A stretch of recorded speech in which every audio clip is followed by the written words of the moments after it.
अस्सलाम वालेकुम नाज़रीन, हॉट इशू प्रोग्राम में भली कार मैं तव्हांजी मेज़बान सबीन मेमन। नाज़रीन, हॉट इशू प्रोग्राम में ॻाल्हि कंदासीं 8 फ़रवरी 2024 जी आम चूंडुनि जे हवाले सां। चूंडूं वेझो ईंदे ई पीपल्स पार्टी ऐं नून लीग पारां हिक ॿिए जलसनि में हिक ॿिए जे ख़िलाफ़ जेका ज़बान इस्तेमालु कई थी वञे, इन में बि तेज़ी ईंदे नज़र अचे थी। ॻाल्हि कजे जेकॾहिं पीपल्स पार्टी जे जलसनि जे हवाले सां त बिलावल भुट्टो ज़रदारी जिथे बि जलसा करे थो नून लीग खे तनक़ीद जो निशानो बणाए थो। अॼु बि बिलावल भुट्टो ज़रदारी पारां सरगोदा जे इलाइक़े बलवान में जेको जलसे खे ख़िताब कयो वियो, बिलावल भुट्टो ज़रदारी जो चवणु हो त जेको चोथों भेरो वज़ीर आज़म थियण जी डोड़ में शामिल आहे उन वटि हिन वक़्त ताईं अवाम खे ॾियण जे लाइ ॿुधाइण जे लाइ मंशूर बि न आहे। बिलावल भुट्टो ज़रदारी जो चवणु हो त हिन वक़्तु पीपल्स पार्टी जो मुक़ाबिलो ज़िया जी बाक़ियात सां आहे। जेकॾहिं नून लीग जे हवाले सां ॻाल्हि कजे त मरियम नवाज़ पिणु अॼु नवाज़ शरीफ़ सां गॾु जलसे खे ख़िताब कयो। मरियम नवाज़ जो चवणु हो त नवाज़ शरीफ़ मेड इन पाकिस्तान आहे। जेके माण्हू चवनि था त नवाज़ शरीफ़ लाॾलो आहे, हा बिल्कुलु नवाज़ शरीफ़ लाॾलो आहे, पर नवाज़ शरीफ़ अवाम जो लाॾलो आहे। पीपल्स पार्टी ऐं नून लीग जे विच में हिन वक़्तु जेका सियासी बयानबाज़ी जो सिलसिलो आहे उन ते नून लीग जी तर्जुमान मरियम औरंगज़ेब जो चवणु आहे त बिलावल भुट्टो ज़रदारी पंहिंजी ॿोलीअ खे ठीकु करे नून लीग जी इहा पॉलिसी न आहे त बिलावल भुट्टो ज़रदारी खे जवाबु ॾिजे। इन समूरी सियासी सूरतहाल ते ॻाल्हाइण जे लाइ असांखे तर्जनिगार एजाज़ मर साहब जॉइन कयो आहे। एजाज़ साहब भली कार, तव्हां असांखे प्रोग्राम में जॉइन कयो। Thank U. एजाज़ साहब, कीअं था ॾिसो हिन वक़्तु जेका मुल्क में सियासी सूरतहाल आहे? बज़ाहिर वॾियूं पार्टियूं असांखे मैदान ते नज़र अचनि थियूं, जलसा कंदे नज़र अचनि थियूं। पीपल्स पार्टी सभ खां अॻु में, उन खां पोइ नून लीग। कीअं पिया ॾिसो इन सियासी चूंड मुहिम खे? ज़ाहिर आहे त हिकिड़ी हिन महिल जेको आहे त चूंडुनि में बाक़ी 2 हफ़्तनि खां बि घटि अरसो रहिजी वियो आहे वक़्तु, त ॿई पार्टियूं जलसा जेको आहे करे रहियूं आहिनि। हिन महिल ताईं ॾिठो इहो वियो आहे त मुस्लिम लीग नून जी जेके सरकर्दा लीडर आहिनि ऐं उनजो क़ाइद उहे अवॉइड कनि था। थोरो तिजलियो जेको आहे त अहमदपुर में गुज़िरियल ॾींहुं शहबाज शरीफ़ साहिबु जेको आहे त जेको हुते कोट अदू में इस्पताल न ठाहिण जे हवाले सां बिलावल साहिबु तनक़ीद कई, उनजो जवाब बि हिकिड़े तमामु एहतियात वारे मोहतात तरीक़े सां ॾिनो। पर अॼु जेको आहे त उहो शटअप कॉल ॾिनी आहे मरियम औरंगज़ेब जेको आहे, जंहिंखे वरी जवाब बि ॾिनो पीपल्स पार्टी जी पलवा शाह। त हाणे ईअं थो लॻे त ॼण हिकिड़ी जेका थोरी घणी रेड लाइन हुई या एतिराम जो हिकिड़ो तरीक़ेकार हो, शयूं उन खां थोरो अॻिते निकिरण जे पोज़ीशन में अचनि पियूं। त मुंहिंजो ख़्यालु आहे ॿिन्ही धुरनि खे जेको आहे त एहतियात करिणो पवंदो ऐं चार्टर ऑफ डेमोक्रेसी में जेके शयूं तय थियूं हुयूं त उन जे रेड लाइन खे क्रॉस न करणु घुरिजे। ऐं ज़ाहिर त सियासत आहे, सियासत में इहे सभु शयूं थियनि थियूं ऐं सुभाणे थी सघे थो इन जी कास्ट बिलावल खे पे करणी पवे, छो त उनजे वालिद साहिबु आसिफ ज़रदारी साहिबु इहा ॻाल्हि चई आहे त बिलावल अंडर जेको आहे ट्रेनिंग आहे। त हाणे उहो अंडर ट्रेनिंग वारे हुन में केतिरो तव्हां फॿाए सघो था शयुनि खे ऐं केतिरो तव्हां अॻिते वञी सघो था, या किथे ईअं त न थींदो त जेके तव्हांजा हैंडलर आहिनि उहे तव्हांखे जेको आहे त वरी उन 90 वारे दौर में वठी था वञनि ऐं हिक ॿिए खे जेको आहे उन तरफ़ वठी वञनि। त उन में बज़ाहिर त ईअं थो लॻे त मुस्लिम लीग नून जेको आहे थोरो रिस्ट्रेंट छो करे पई ऐं तमामु हेठि 3rd टियर में अची जेको आहे उनखे थोरो शटअप कॉल ॾिनी आहे। त हाणे ॾिसजे त इन ॻाल्हि खे बिलावल साहिबु अॻिते वधाए थो या के सिर्फ़ु इन्हनि ई पंहिंजी जेके हुन जूं आहिनि ॻाल्हियूं हिन महिल ताईं जेके हुन चयूं आहिनि त उन्हनि जे दाइरे में ई रहे थो या टोन डाउन करे थो। त उन ते डिपेंड थो करे, जंहिंखां पोइ शायदि न त मुस्लिम लीग नून वारा बि उनखे उन ई अंदाज़ में जवाबु ॾींदा।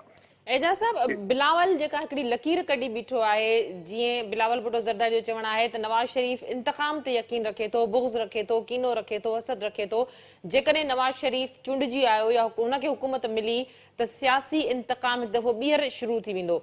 इहो एलिगेशन आहे बिलावल जो सिधो सौ। छा बिलावल इन तरह जी बयानबाज़ी करे जेके PTI हिन वक़्तु असांखे डिवीज़न जो शिकार नज़र अचे थी, उन्हनि जे हवाले सां पंहिंजे माहौल खे या पार्टी खे जे हवाले सां सूरतहाल खे कुझु फेवर में आणणु थो चाहे?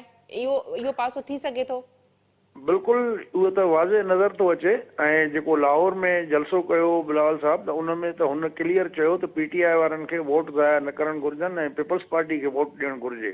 त इहो वाज़े पैगाम हुयो ऐं हाणे जिते बि इहा ॻाल्हि करे थो त उन मां उनजो ज़रूरु इहो मतिलबु कढी सघिजे थो ऐं वाज़े नज़र बि अचे थो त हू PTI वारनि खे ड्रेजारे पियो त ॾिसो तव्हांजी का पार्टी कोन्हे का, तव्हांजा आज़ाद उम्मीदवार हूंदा, अल्टीमेटली पाकिस्तानी जेके कानून आहे उन मुताबिक़ तव्हां एज़ ए पार्टी तौर ते मेंबर तव्हां न सदबो, उनजे करे जेको आहे त तव्हां हिकिड़ो क़िस्म जो पंहिंजे लाइ ग्राउंड ठाहे पियो, त उहो त पंहिंजी जाइ ते मौजूदु आहे। पर हाणे डिपेंड थो करे त PTI जी क़यादत वाज़े तौर ते इहो ऐलान करे चुकी आहे त असां जेका बि सिचुएशन बीहे उन में पीपल्स पार्टी खे सपोर्ट न कंदा, छो त इमरान ख़ान जेको आहे उहो ॿिन्ही वॾियुनि जमातुनि खे ज़िम्मेवार सम्झे थो ऐं उन्हनि खे जेको आहे बारे में हुनजो तासुर इहो आहे त हीअ जेके आहिनि करप्ट लीडर आहिनि, त बावजूदि हिनजे त हुन ते पाण ते बि करप्शन जा केस आहिनि, उहो भोॻे बि रहियो आहे, अदालतुनि में हलनि बि पिया, त बहरहाल त हुनजो जेको मौक़िफ़ आहे त उहो हाणे डिपेंड थो करे जेका PTI जी क़यादत ग्राउंड में आहे जेका, त उन में डिपेंड थो करे मे बि किथे सॉफ्ट कॉर्नर हुजे, छो त जेको गौहर अली खान आहे, गौहर खान जेको आहे इहो अॻु में पाकिस्तान पीपल्स पार्टी में रहियो ऐं पीपल्स पार्टी छॾे पोइ PTI में आयो आहे, त उते जेको हुननि वटि लतीफ़ खोसा बि वेठो आहे, त मक़सदु चवण जो त थी सघे थो त को अहिड़ो हिकिड़ो रूम कढियो वञे ऐं पीपल्स पार्टीअ खे खणी वॾे पैमाने ते न ई सही पर कुझु हल्कनि में जिते PTI पाण सम्झे थी त असांजो हिते कमज़ोरी आहे या हिते असांजो वोट कम जो न आहे या को डिसाइसिव न हूंदो, त उते जेको आहे अहिड़े क़िस्म जी PTI शायदि पीपल्स पार्टी खे फेवर वरी ॾेई सघे थी, इन इम्कान खे रद्द नथो करे सघिजे।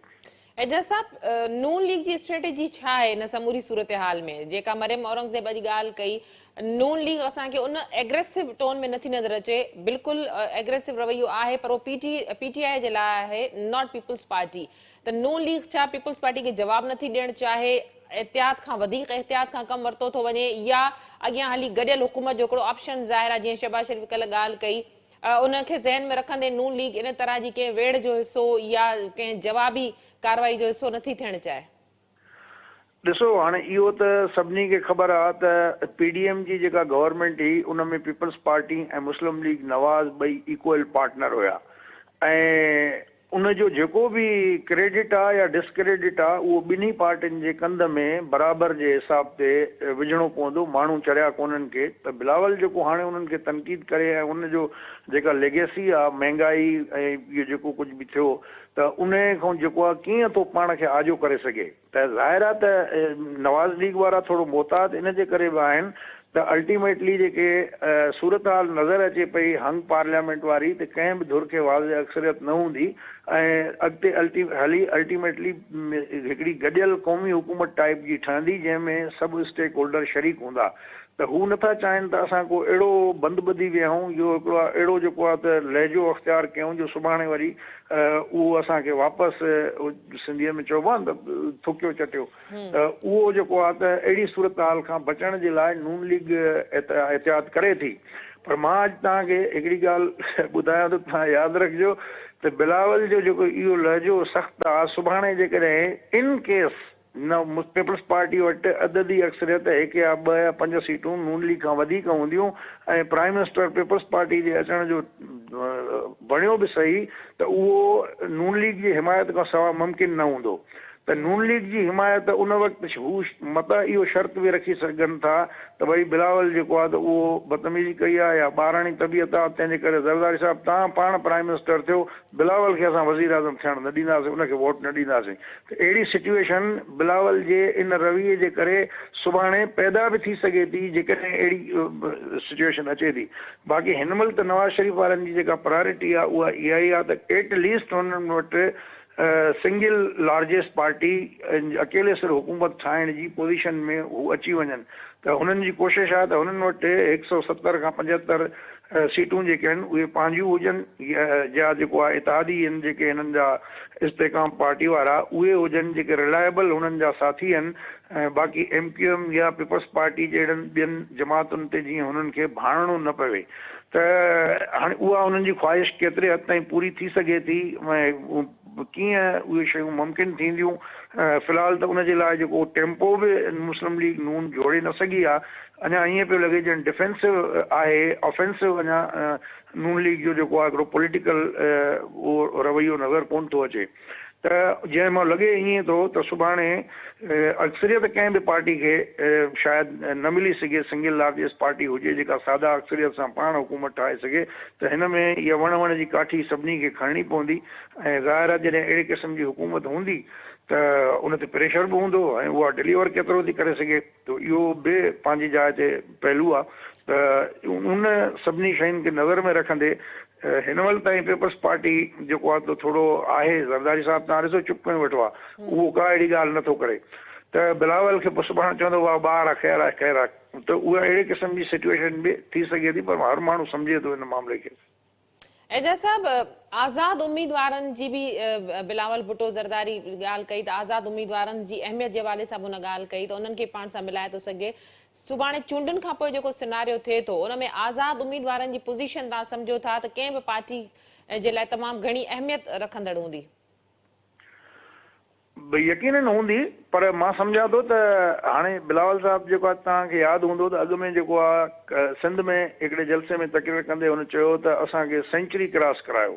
हाणे सेंचुरी क्रॉस करायो कंहिंखां थो मुतालबो करे, ऐं बज़ाहिर त जलसे में चयईं पब्लिक खे ई चवंदो हूंदो, पर असल मैसेज त जेको आहे त वाघ धड़नि ते हुयो। त हाणे सेंचुरी ते बीठल माण्हू जेको आहे त उहो एतिरियूं जेको आहे 175 माण्हू ॿिया काॾों आणींदो।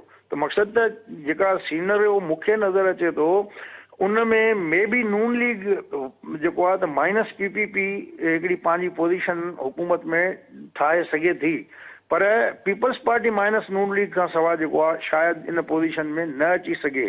पर अल्टीमेटली थींदो ईअं ई त जेके इन्हनि जा हैंडलर आहिनि, जेके वाघधणी आहिनि, उहे सभिनी खे गॾु जेको आहे खणी हलण जी कोशिशि कंदा। ऐं इहो इन ॻाल्हि जो सभिनी खे इदराक आहे। ऐं उनजे बावजूद बि जेकॾहिं केरु पंहिंजी हिकिड़ी हद क्रॉस करे थो त मां सम्झां थो त अल्टीमेटली उनखे उनजी प्राइस पे करणी पवंदी। एजाज साहब, असांखे पंजाब में जेके नून लीग पारां जलसा नज़र अचनि था जंहिंमें नवाज शरीफ पाण शिरकत करे थो, हुन सां गॾु मरियम नवाज़ हुनजी ॿांह ॿेली असांखे नज़र अचे थी। पंजाब में थ्रेड्स जे हवाले सां गॾु गुज़ार जेको अॼु सूरतहाल साम्हूं आई आहे त इलेक्शन खां चूंडुनि खां अॻु में चूंडुनि वारे ॾींहुं बि दहशतगर्दी जो ख़तरो मौजूदु आहे त जीअं जमहूरी अमल खे पटड़ीअ तां लाहे सघिजे, पर नवाज शरीफ सां गॾोगॾु मरियम नवाज़ जो इंतिहाई मोहताद ऐं घटि तादाद में बनस्बत पीपल्स पार्टी जे जलसा, पर गॾोगॾु हिकिड़ो रहण, इहो छा मैसेज आहे? ॾिसो, ज़ाहिर आहे त मियां साहिब जी सिहत जे हिसाब सां बि हू इलाही इन पोज़ीशन में कोन्हे त तमामु घणा जलसा करे सघे फ्रीक्वेंटली। ऐं ॿियो हू जेतो आहे तव्हां हिकिड़ी शइ ॿी नोट कई आहे अलाए कोन, त जंहिं बि जलसे में वञनि था ॿई पीउ ऐं धीअ, त अॻु में नवाज़ शरीफ थो तकरीर करे ऐं आख़िरी तकरीर मरियम खां थो कराए। त इहो हिकिड़ो वाज़े पैगाम आहे त भई मुंहिंजी सक्सेसर जेको आहे त उहो मुंहिंजो भाउ या ॿियो कोन, पर मुंहिंजी हीअ धीउ आहे। त इहो हिकिड़ो पैगाम हिन दफ़े काफ़ी इन ॻाल्हि खे नोट कयो वियो आहे त मियां साहिबु जेको आहे पंहिंजो पॉलिटिकल सक्सेसर जेको आहे उहो एज़ अ मरियम खे इंट्रोड्यूस कराए थो। ऐं नो डाउट के हिते सिक्योरिटी थ्रेट बि आहे। ऐं तव्हां कल्ह ॾिठो त DI ख़ान टांक में ऐं इन पासे जेको आहे त जेके बि DROs आहिनि उन्हनि कलम 144 लागू कयो आहे। भई इलेक्शन हले थी, तव्हां कलम 144 लागू कयो था ऐं चओ था त तव्हां जलसो नथा करे सघो, त इहो अजीब तमाशो थी वियो आहे। त मक़सदु इहे हिकिड़ो सिक्योरिटी थ्रेट पंहिंजी जाइ ते आहे। मौलाना ते अॻु में अटैक थियो, कुझु हमलो थियो, ऐं उनखां पोइ उन्हनि जी इलेक्शन कैंपेन थोरी डरी थी वई। बाजोड़ में जेको उम्मीदवार हो उन ते अटैक थियो, उहो बची वियो। ऐं त इहे सभु शयूं आहिनि पंहिंजी जाइ ते, ऐं इहे सिक्योरिटी थ्रेट त रहंदो ज़ाहिर आहे जहिड़े मुल्क में, छो त असां आहियूं ई सिक्योरिटी स्टेट। एजाज साहब, सिंध जे हवाले सां जेकॾहिं ॻाल्हि कजे त सिंध में उम्मीदवारनि जी रस्ता रोक बि थिए थी। सोशल मीडिया ते तव्हां ॾिसो पिया, सूरतहाल इहा बीठी आहे जो उम्मीदवार जंहिं बि तक ते वञनि था पहिरीं उन्हनि खे इहो चवणो थो पए त मोबाइल फ़ोन बंदि कयो। उम्मीदवारनि खां सख़्तु सिंध जो अवाम पुछाणो करे थो। इन सूरतहाल ते छा चवंदो? उन बावजूदि पीपल्स पार्टी तमामु घणी कॉन्फिडेंट आहे सिंध में। बिल्कुलु, छो त गुज़िरियल 15 सालनि खां जहिड़े तरीक़े सां पीपल्स पार्टी खे का अहिड़ी मज़ाहमत न मिली आहे, त उनजे करे जेको आहे हाणे बि हुननि खे इहो ई ख़्यालु आहे। पर जेके नौजवान आहिनि कुझु जायुनि ते, त उहे बाक़ाइदा सवाल पुछनि था, मज़ाहमत बि कनि था, रेज़िस्ट बि कनि था। पर कुझु अहिड़ियूं वीडियोज़ बि मुंहिंजे नज़र मां गुज़रियूं जंहिंमें अल्टीमेटली पोइ वरी जेको आहे त उहो जॾहिं नौजवान पंहिंजी ॻाल्हि करे थो वञे, इख़्तिलाफ़ पंहिंजे रखी थो वञे, त वरी पोइ हुनजो को चाचो मामू अचे थो ऐं चए थो बसि बसि असां वॾा वेठा आहियूं बाबा, असां पाण ई मसइलनि खे हैंडल कंदासीं। त मक़सदु चवण जो त उहे बि हिकिड़ी सियासत वेठा कनि, माना ॿई कम पंहिंजा जेको आहे उहे कनि था। त मूंखे नथो लॻे त को इन जो जेको आहे को एॾी वॾी पैमाने ते को मज़ाहिमत थींदी ऑर्गेनाइज़्ड वे में किथे कंहिंखे टफ टाइम पर्टिकुलर कंहिं हिकिड़े हल्के में, हिकिड़ी यूनियन काउंसिल में, हिकिड़ी पोलिंग ते त इहो मुमकिन आहे, थी सघे थो, पर एट लार्ज जेको आहे उनजो को एॾो थ्रेट मां नथो सम्झां त को मौजूदु आहे पीपल्स पार्टी लाइ। वॾी महिरबानी एजाज़ महर साहब, तव्हां पंहिंजो तज़िये ॾिना, असांखे प्रोग्राम में जॉइन कयो। नाज़रीन, एजाज़ महर साहब सीनियर सियासी तर्जुनिगार, उन्हनि जो चवणु हो त मुल्क में जेके हिन वक़्तु चूंडुनि वारी सूरत हाल आहे उन में ॿ वॾियूं पार्टियूं पीपल्स पार्टी ऐं नून लीग हिक ॿिए जे आम्हूं साम्हूं नज़र अचनि थियूं। पीपल्स पार्टी जे हवाले सां जेकॾहिं ॻाल्हि कजे त बिलावल भुट्टो ज़रदारी जो जेको रवैयो आहे उन तमामु घणी सूरत हाल में तमामु घणो एग्रेसिव नज़र अचे थो। नून लीग तमामु घणे एहतियात खां कमु वठी रही आहे, पर बहरहाल चूंडुनि खां पोइ जेको बि सिनारियो थींदो, ईंदड़ हुकूमत जे लाइ हिक ॿिए जी हिमायत खां सवाइ हुकूमत ठाहिणु शायदि मुमकिन न हुजे। इन समूरी सियासी सूरत हाल में नून लीग जी कोशिश आहे त उहे एतिरियूं सीटूं हासिल कनि त जीअं उन्हनि खे कंहिं ॿी पार्टी जो सहारो न वठिणो पवे। पर जेकॾहिं पीपल्स पार्टी इक़्तिदार में अचे थी त पीपल्स पार्टी जी हुकूमत नून लीग जी हिमायत खां सवाइ ठहंदे मुमकिन नज़र नथी अचे। प्रोग्राम जे सिलसिले खे जारी रखंदासीं। वक़्तु थियो आहे मुख़्तसिर वक़फ़े जो, वठूं था वक़फ़ो।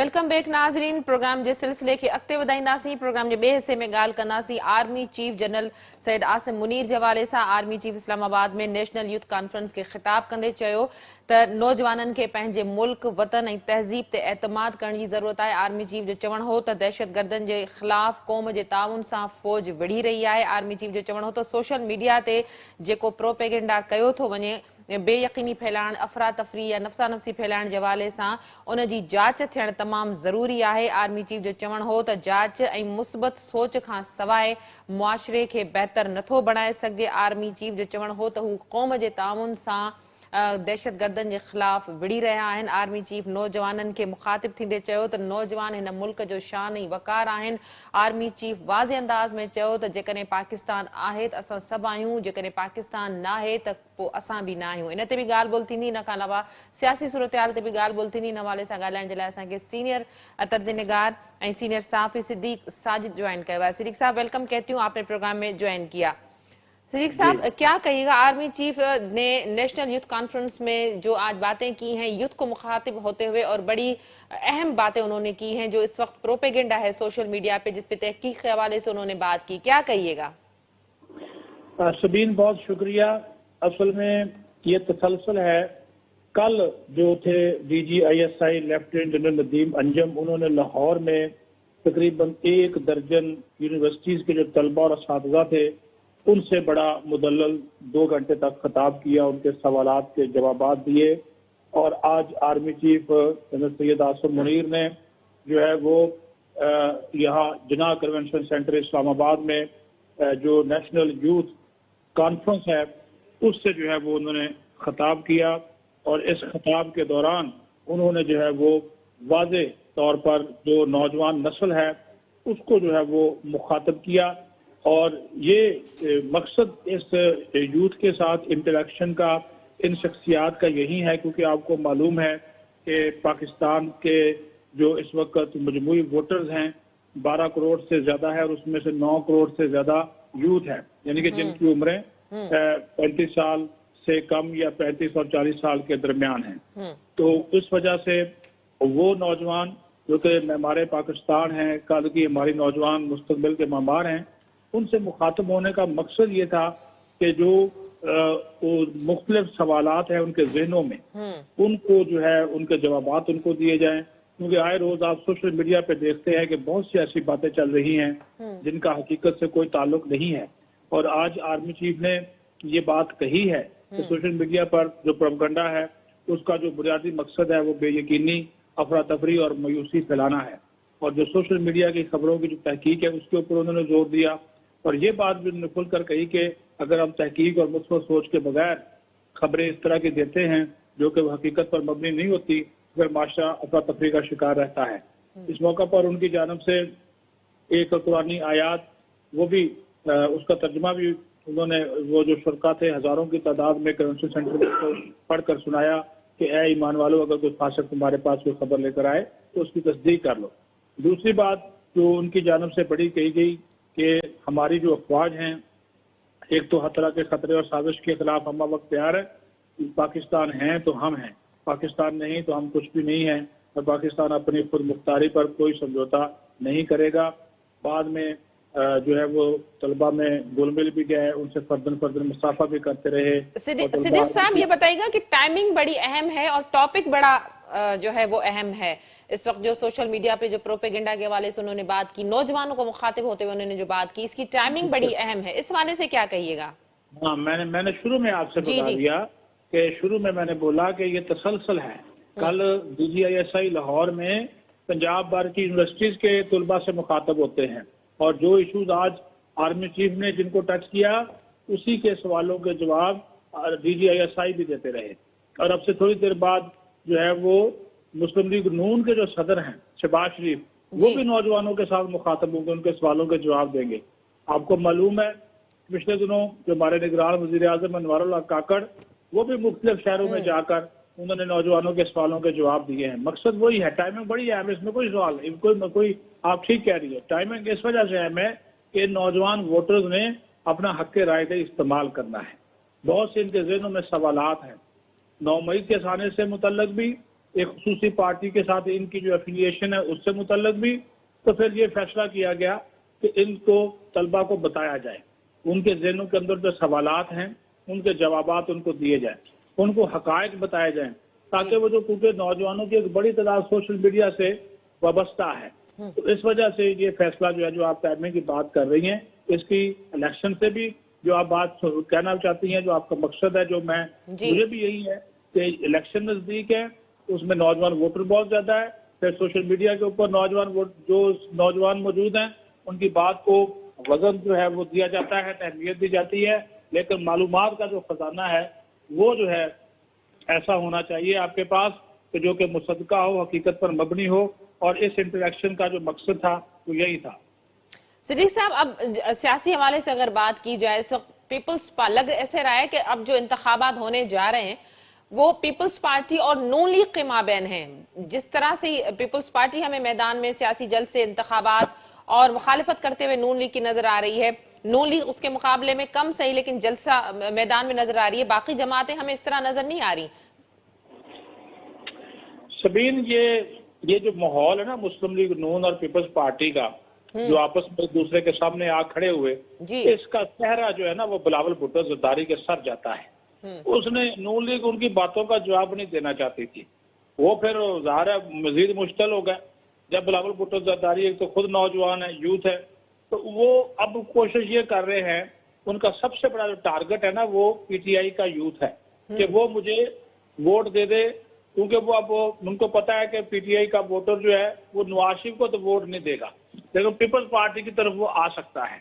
تو اس وجہ سے انہوں نے ٹارگٹ کر لیا نواز شریف کو، اور اب وہ دیکھے نا کہ چوتھی مرتبہ وزیر اعظم نہیں بنے گا، اب تو وہ عجیب و غریب باتیں انہوں نے کرنا شروع کر دی، اور پھر جا کر پھر شہباز شریف نے اور آج مریم نواز نے، مریم اورنگزیب نے کچھ جوابات دیے ان کی باتوں کے۔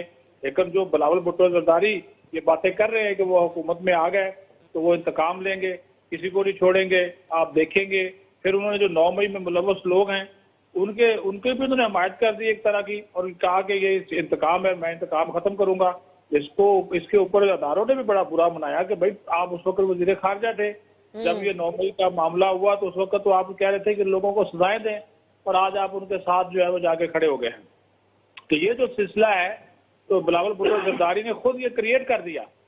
یہ بلاول بھٹو زرداری نے نون لیگ کو اور پیپلز پارٹی کو 90 کی دہائی میں پہنچا دیا ہے۔ بات آپ کی ٹھیک ہے کہ میدان میں کوئی اور بڑی پارٹی ہے نہیں، تحریک انصاف کو بلہ ملا نہیں، ان کے سارے آزاد اراکین ہے، تقسیم ہے، تفریق ہے، کچھ لوگ پھر ان کی لیڈرشپ ساری کی ساری جو ہے وہ جیلوں میں ہے، تو باقی چھوٹی پارٹیز ہیں۔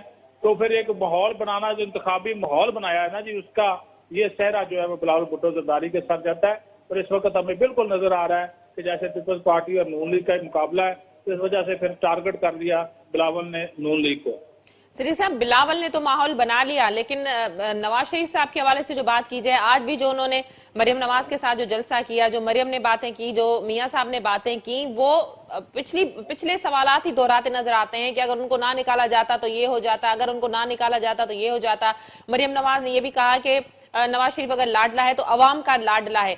उनका जो फोकस है वो माजी की तरफ है, या जो पीटीआई सरबराह या जो माजी में उनके साथ जो इदारों ने या जो कुछ भी चीजें मामलात हुए, उनका जो रुख है वो पीपल्स पार्टी की जानिब नहीं है। ये उनकी स्ट्रेटेजी है? जी, ये लीडरशिप की सतह पे फैसला हुआ है कि बिलावल भुट्टो जरदारी के इल्जामात का जो लीडर की जानिब से जवाब नहीं दिया जाएगा। आप देख रहे हैं कि ना तो शहबाज शरीफ उनका नाम लेकर कोई बात करते हैं, ना नवाज शरीफ उनको अहमियत देते हैं, और ना ही मरियम नवाज। और उसकी सबसे बड़ी वजह यह है कि जो एक आसिफ जरदारी का ताल्लुक है अब नवाज शरीफ के साथ या फजलुर रहमान के साथ, वो ये तयशुदा बात है कि आपस में लड़ाई नहीं लड़नी, क्योंकि कल ऐसा वक्त भी आ सकता है, मैं आपको खुल के बता दूं कि इलेक्शन के बाद हो सकता है यही पीपल्स पार्टी मुस्लिम लीग नून के साथ मरकज में बैठी हो, क्योंकि अगर ये सिंध में हुकूमत बनाएंगे और मरकज में अपोजिशन में बैठेंगे तो मुश्किल होगी। तो ये भी हो सकता है। और जरदारी आप देख रहे हैं, आसिफ जरदारी बिल्कुल खामोश है। बिलावल भुट्टो जरदारी अपनी इंतखाबी कैंपेन से कर रहा है, लेकिन आसिफ जरदारी नून लीग के खिलाफ कोई बात नहीं कर रहे। और नून लीग की क़यादत को भी पता है कि हम उस बात का जवाब देंगे जो बात जरदारी की तरफ से होगी। बिलावल की तकरीरें, क्योंकि उनको पता है कि इलेक्शन का माहौल है, तो इस वजह से इसको इतनी अहमियत नहीं दे रहे। बहुत शुक्रिया सिद्दीक साजिद साहब, आपने अपना मौक़िफ़ देने के लिए हमें प्रोग्राम में ज्वाइन किया। नाज़रीन, सीनियर सहाफ़ी तर्ज़ निगार सिद्दीक साजिद असां सां गॾु हो। अॼु जेका अहम गुफ्तगू कई आहे, आर्मी चीफ इस्लामाबाद में नेशनल यूथ कॉन्फ्रेंस में यूथ के मुखातिब थींदे आर्मी चीफ जो चवणु हो त हिन वक़्तु जेको प्रोपेगेंडा आहे, जेको मनफ़ी प्रोपेगेंडा आहे, सोशल मीडिया जे हवाले सां उनजो चवणु हो त उनजी तहक़ीक़ थियणु, उनजी जांच थियणु तमामु ज़रूरी आहे। आर्मी चीफ नौजवाननि खे मुखातिब थींदे चयो त यूथ हिन मुल्क जो मुस्तक़बिल आहिनि। पाकिस्तान आहे त असीं सभु आहियूं, जेकॾहिं पाकिस्तान न आहे त कोई बि न आहे। पाकिस्तान जी तरक़ी जे लाइ असां सभिनी खे गॾिजी किरदारु अदा करणो पवंदो। आर्मी चीफ जो चवणु हो त दहशतगर्दनि सां फ़ौज मुक़ाबिलो करे रही आहे, पर दहशतगर्दी सां समूरी क़ौम खे गॾिजी मुक़ाबिले करण जी ज़रूरत आहे। अॼोके प्रोग्राम जो वक़्तु पिणंदे पंहिंजी पुॼाणी ते पहुतो। ईंदड़ प्रोग्राम ताईं ॾींदा इजाज़त। अल्लाह वाही।